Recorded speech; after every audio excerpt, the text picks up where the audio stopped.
Hi friends, this is Miss Angie, your True to Friend Children's Librarian, and I'm here to read you our 14th Sherlock short. I'm reading short puzzles from the book called The Great Sherlock Holmes Puzzle Book by Dr. Gareth Moore.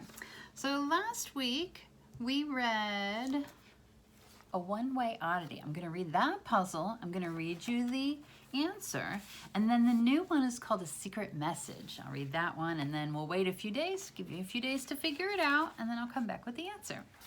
All right, so One-Way Oddity. One afternoon, while I stayed in to type up some case notes, Holmes had a meeting with Lestrade. Now, Lestrade is what we call I think he's a police chief, but he works for the police department. They call it Scotland Yard.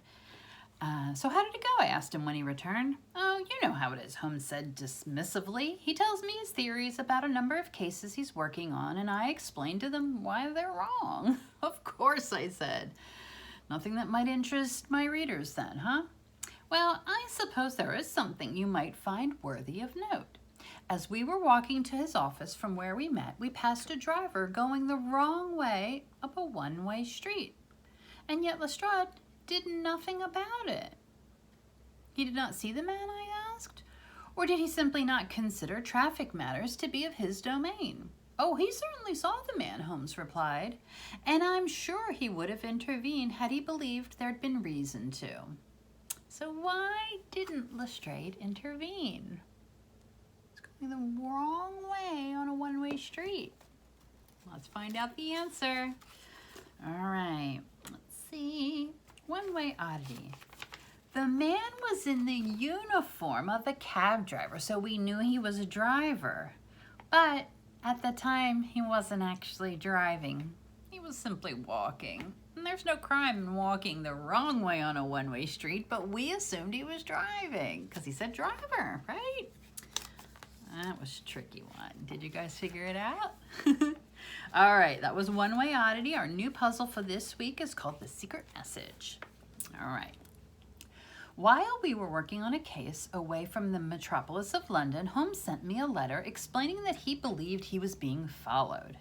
He required me to send him a certain case file, but he insisted that I send it to him in a locked box.